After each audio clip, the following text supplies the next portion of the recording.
कल्पना कीजिए एक ऐसे रणभूमि की जहां दो कुलों की टकराहट नहीं बल्कि संपूर्ण मानवता की अंतरात्मा दांव पर लगी थी। यह कोई साधारण युद्ध भूमि नहीं थी, यह था धर्मक्षेत्र जहां तय होना था न्याय और अन्याय का भविष्य। यह कथा है भारतीय महागाथा की, जिसका हर श्लोक, हर चरित्र और हर निर्णय युगों तक मानव चेतना को दिशा देता आया है। जब जब संसार संतुलन खोता है, तब तब एक दिव्य शक्ति अवतरित होती है।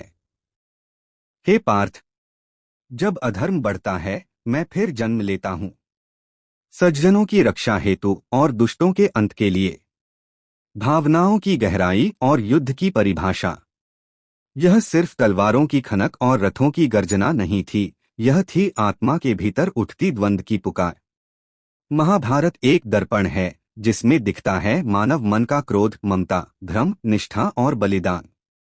इस श्रृंखला में हम आपको ले चलेंगे उन पलों की ओर जब निर्णयों ने भविष्य को बदल दिया, जब एक नारी के अपमान ने कालचक्र को घुमा दिया, जब मित्रता ने मर्यादा से टकराकर नीति को नया मार्ग दिखाया, और जब श्री कृष्ण के वचन बन गए आत्मा की आवाज। जुए की सभा और द्रौपदी का अपमान। उस दिन की बात है जब हस्तिनापुर की सभा में चालाकी का एक जाल बिछाया गया। चतुर गांधार नरेश ने एक खेल रचा और धर्मराज ने अपने पूरे अस्तित्व को दांव पर रख दिया। यदि यह खेल धर्म की छाया में खेला जाए तो मैं तैयार हूं, उन्होंने कहा। पर धर्म कहाँ था उस सभा में? वहां केवल अपमान, छल और तर्क का अट्टहास था। अब तुम हमारी दासी हो। यह वाक्य नहीं था, यह चिंगारी थी जिसने इतिहास के रुख को बदल दिया। मैं शपथ लेती हूं, जब तक यह अपमान धुल न जाए, मेरे केश खुले रहेंगे। वह प्रतिज्ञा नहीं थी, वह युग परिवर्तन की भूमिका थी। युद्ध की पूर्व बेला और अर्जुन का द्वंद्व। वर्षों के वनवास, संघर्ष और अपमान के बाद अंततः वह दिन आ गया जब कुरुक्षेत्र में दो सेनाएं आमने सामने थीं। पर यह केवल अस्त्रों का युद्ध नहीं था, यह अंतरात्मा और मोह का महासंग्राम था। भीष्म, जो ज्ञान और धर्म के प्रतीक थे, बोले, मैं केवल कर्तव्य निभा रहा हूं, चाहे परिणाम जो भी हो। और उसी रणभूमि में अर्जुन खड़ा था। युद्ध से पहले उसका मन विचलित था। हे मधुसूदन, मेरे हाथ कांप रहे हैं। यह युद्ध मुझे न्याय नहीं, बंधुवध लगता है। श्री कृष्ण ने मुस्कुराकर कहा, यह केवल शरीरों का संघर्ष नहीं है अर्जुन, यह आत्मा के धर्म का मार्ग है। यह जया की कथा है जिसमें हर पात्र एक आदर्श और हर वाक्य एक उपदेश है। यह केवल एक युद्ध नहीं बल्कि अंतरात्मा के युद्ध का दस्तावेज है। तो चलिए हम आपको ले चलें उस यात्रा पर जहां हर संवाद जीवन का नया अर्थ देता है, जहां हर दृश्य युगों से चले आ रहे प्रश्नों का उत्तर बनकर सामने आता है। यह कोई कहानी नहीं, यह जीवन का सार है। यह है महाभारत। कल्पना कीजिए उस क्षण को जब धरती की आत्मा न्याय की पुकार कर रही थी और मनुष्यता की परीक्षा रणभूमि पर होने वाली थी। यह संघर्ष केवल एक राज्य का नहीं बल्कि पूरे युग की चेतना का निर्णय था। कृष्ण, वीर योद्धा, जब अधर्म अपना स्वर फैलाता है तब मौन रहना पाप बन जाता है। यह युद्ध सिंहासन का नहीं, सत्य के पुनर्स्थापन का है। अर्जुन, मेरे सामने वे हैं जिन्हें मैंने जीवन भर भाई कहा, कैसे उठाऊं उन पर शस्त्र? कृष्ण, धैर्य से। जब लक्ष्य धर्म हो तब मोह और ममता त्यागनी पड़ती है। उठो पार्थ, यह तुम्हारा कर्तव्य है। रणभूमि की गर्जना। जैसे ही शंखनाद हुआ, कुरुक्षेत्र की भूमि कांप उठी। हर तीर, हर हुंकार एक नव अध्याय रच रही थी। यह युद्ध नहीं, काल का निर्णय था। प्रथम दिवस, भीष्म की अडिग प्रतिज्ञा। वृद्ध होते हुए भी शौर्य का आभास लिए गंगापुत्र भीष्म युद्ध भूमि पर गरज उठे। उनकी दृष्टि में अडिगता थी और हाथों में काल का प्रहार। कृष्ण, पार्थ, तुम्हारे सम्मुख वह पुरुष है जिसने मृत्यु को भी संकल्प से बांध दिया। अर्जुन, माधव, मेरे हृदय में उनके लिए आदर है, इसीलिए मेरा हाथ कांपता है। कृष्ण, ध्यान रखो, धर्म की रक्षा में भावनाएं बोझ बन जाती हैं। द्रोण की युक्तियां। जब भीष्म शरशय्या पर चले गए तो गुरु द्रोण ने अधर्म की नीति को बुद्धि के आवरण में ढाल दिया। दुर्योधन, गुरुदेव, यह युद्ध केवल बाहुबल से नहीं जीता जा सकता। आपकी चतुरता ही हमें विजय दिलाएगी। द्रोणाचार्य, तब ध्यान से देखो, मैं रण की चालें चलूंगा जैसे कोई शतरंज का खिलाड़ी। अभिमन्यु का वीरोचित समर्पण। जब युद्ध चरम पर था, तब एक युवा योद्धा अभिमन्यु चक्रव्यूह में कूद पड़ा। अभिमन्यु, मैं उस परंपरा का वारिस हूँ जो अन्याय के विरुद्ध उठ खड़ी होती है। आज मेरा हर वार मेरे कुल की गरिमा का प्रतीक होगा।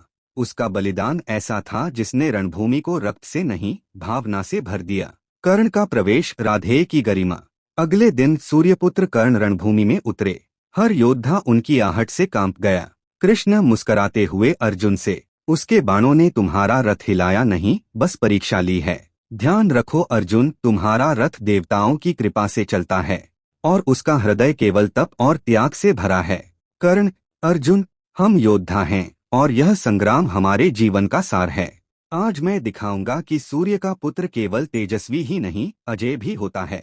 भीष्म का अवसान पतन नहीं, पुनर्जन्म। जब अर्जुन के बाणों से घायल भीष्म भूमि पर गिरे, उनका मुख शांत था। भीष्म, अब मैंने अपना दायित्व पूर्ण कर दिया है। धर्म का भार अब तुम्हारे कंधों पर है, पुत्र। कौरवों की आत्मा जैसे थरथरा उठी और पांडवों ने एक गहरा मौन स्वीकार किया। घटोत्कच का विसर्जन। कर्ण के, एक एक मित्र का धर्म, एक माँ का आग्रह। इस घर की दीवारों में ही मेरा संघर्ष है, वह बोली। तुम्हारा खून मेरा है, इसलिए चाहती हूँ तुम न्याय का साथ दो। माँ, आप तो जीवन के अंत में आई, लेकिन मेरा संकल्प वर्षों पहले तय हो चुका था। मेरे लिए मेरा सखा ही मेरी आत्मा का प्रकाश है। मैंने उस भूमि से नहीं, बल्कि उस मित्रता से जुड़ाव महसूस किया है जो मेरे जीवन की परिभाषा बन चुकी है। उस योद्धा ने वादा किया, मैं उस भाई को नहीं छेदूंगा जो मेरी माँ का प्रिय है। पर नीति की लकीरें तो युद्ध की ओर बह रही थीं, जहां टकराव उसी से होना था। दो श्राप, नियति और रथ का चक्र। वर्षों पहले किसी तपस्वी की वेदना आज रणभूमि में साकार हुई। जिस दिन जीवन के सबसे कठिन समय में तुम होगे, उस दिन तुम्हारा रथ तुमसे साथ छोड़ देगा। यह अभिशाप आज सत्य हो गया। रथ का पहिया दलदल में फंसा और योद्धा एक पल को विवश हो गया। वह क्षण जब न्याय और अन्याय की रेखा धुंधली हो जाती है। यही वह घड़ी है, अर्जुन ने कहा, जब अधर्म अपने ही भार से गिरता है। वह वीर जिसने अपने जीवन में कर्तव्य और मित्रता को एक साथ साधा था, आज पराजित हुआ। और उसके साथ समाप्त हुई एक अनकही दास्तां जो प्रेम और धर्म के टकराव की मिसाल बन गई। 3 जिद, प्रतिशोध और गदा का युद्ध। अब केवल एक ही छाया शेष थी, वह योद्धा जो अब नायक नहीं, अतीत का भ्रम बन गया था। जिसने सब खोया वही सबसे खतरनाक होता है, वह गर्जा। यदि तुम्हारा अपमान अभी भी जीवित है तो आओ, सामना करो इस लोहे के दंड से। भालों की जगह अब गदाओं ने ली और अंतिम संग्राम की घोषणा हुई। अब यह केवल शक्ति नहीं, धर्म का न्याय है। अंततः वह गिरा जिसने कभी घमंड को शस्त्र बनाया था। भीम ने अपना वचन निभाया, उस क्षण का अंत किया जो एक स्त्री के आंसुओं से शुरू हुआ था। 4 अंधा प्रतिशोध और रात्रि का सहाय। तुमने मेरे पिता को छल से हराया, अब मैं रात को न्याय लाऊंगा। शब्दों के पीछे जला हुआ मन और हाथों में अग्नि। शस्त्र उठे, पर यह कोई युद्ध नहीं था, यह प्रतिशोध की रात थी। शिविरों में निद्रित योद्धाओं पर काल की छाया उतरी। उनके स्वप्नों को क्रोध ने जला डाला और जो बचा वह शोक और अपराध बोध था। यह वह कर्म था जिसने शौर्य की धरती पर कलंक छोड़ दिया। धर्म और अधर्म की रेखा फिर मिट गई थी। 5 जीत का बोझ और अंतहीन शून्यता। सिंहासन मिला, पर उस पर बैठने वाला मन निष्प्रभ था। हमने अधिकार तो प्राप्त किया, पर अपनापन खो दिया। युधिष्ठिर बोला, क्या यह विजय है या शापित विरासत? हर प्रहर, हर आघात स्मृतियों का बोझ बन गया। एक भाई ने प्रतिज्ञा निभाई, पर हृदय टूट गया। विजय उनके साथ थी, पर संतोष कहीं दूर छुप गया था। अब जीवन नहीं रहा, केवल उत्तरदायित्व बचा था। सत्ता का मूल्य, अपनों की राख पर खड़ी जीत। 6 धर्म की चिरंतन यात्रा और महाभारत की सीख। यह कथा केवल वंशों का संघर्ष नहीं थी, यह आत्मा का युद्ध था। हर युग में अधर्म सिर उठाएगा और कोई न कोई सत्य उसका सामना करेगा। धर्म जो ना कभी मिटता है, ना किसी काल का बंधक होता है। पर विजय हमेशा निर्दोष नहीं होती, उसमें भी क्षति जुड़ी होती है। जीवन एक परीक्षा है और मोह उसकी सबसे बड़ी बाधा। यह गाथा हर पीढ़ी से सवाल करेगी, क्या तुम धर्म के पक्ष में हो या भ्रम के। महाभारत केवल एक ग्रंथ नहीं, चेतना का आईना है। हर युग में इसकी गूंज सुनाई देगी, जैसे कोई ऋषि भविष्य से संवाद कर रहा हो। 7 समापन की प्रतिध्वनि। यह अंत नहीं, यह एक चक्र की पूर्णता है।